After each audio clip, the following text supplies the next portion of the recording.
Let's get into what info to watch for in each type, and then we will go into how to modify your presentation to suit each type. Let's start with the drivers. This is what I want you to look for the minute they step into the clinic. Side note, this can also be something that the one who books the appointment puts into their file.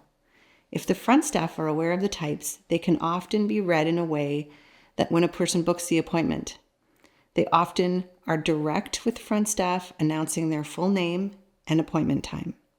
I'm Gerald Smith. I have a 10 o'clock. Sometimes they won't sit, or they will sigh audibly if you're running late. They pop out of their chair and move quickly to your office, so when you walk into the front office or the reception area to get them, they will follow you quickly into your office. When you are doing case history, their answers are direct and brief. For example, you might say, "Do you have a family history of hearing loss?" Their reply might look like, "Yes, my mother." When in the sound booth, they may not sit back in the chair, and they may press the response button quickly at the outset of the beep, as opposed to the cessation of the beep. Let's move to the next quadrant. The fast-moving, people-oriented types are called the expressives. Remember the family history question, where the driver will say, "Yes, my mother"? The expressive will think out loud and possibly use a lot of words when a few could do. This is a chance to use this as a genuine opportunity to give them a chance to connect with you. The question might be, "Do you have a family history of hearing loss?" They might say something like, "Well, I think my mom's sister had hearing loss when she got into her 70s, but I can't quite be sure of that because I only ever saw her twice a year. I could go ask my mom about that. She lives in Vernon and my aunt is in Calgary." This might be an opportunity for you to say authentically something like, "Oh, I love Vernon. I camped there last summer. What a beautiful city." Recognizing moments in the appointment where you can allow the client to see you as a human, where they can connect with you, is important for them to feel comfortable in trusting your recommendations. When an expressive arrives into your office, they might be the ones who walk in without saying who they are, or if they are there for an appointment or to pick up a repair, they might just walk in and immediately start talking to the receptionist, something about what they just noticed outside, or your building, or something like they open the door and just immediately start talking about how windy it is, or how they couldn't find parking before they say, or even if they say, their name. Another clue here is when you go into the waiting room to get them, they may start the conversation before you get them seated in your office. They tend to start talking to you while they're walking behind you about why they are there. You know the type. They will be behind you saying something like, "My friend from Bridge, Susan, told me she comes to you and she's been badgering me about my hearing for years now. I think I hear fine, but I just told her, fine, I'll just go to make you happy." Another thing to watch for is large hand gestures and big body movements, as well as lengthy responses in case history. They will often look around your office and comment on things of interest, most commonly pictures. I had pictures up just for this reason and could almost put money on an expressive asking, "Are those your kids?" If they ask, it's another opportunity for them to see your humanity.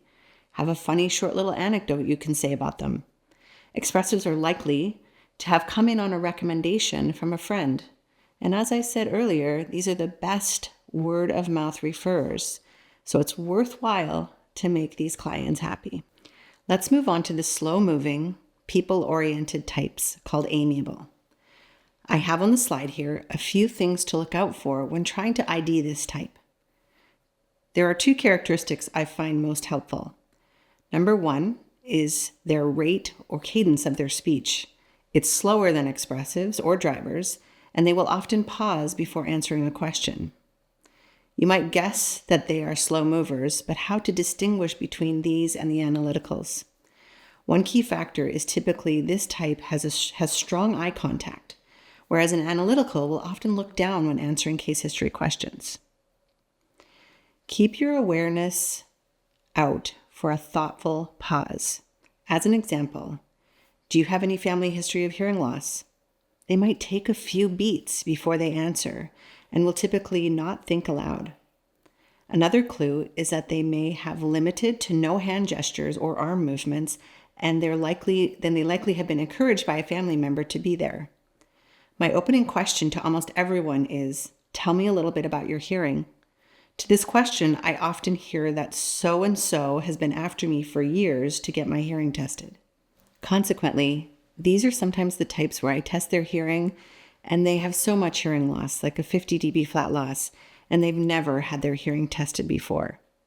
I'm thinking to myself, how do they walk around their life like that?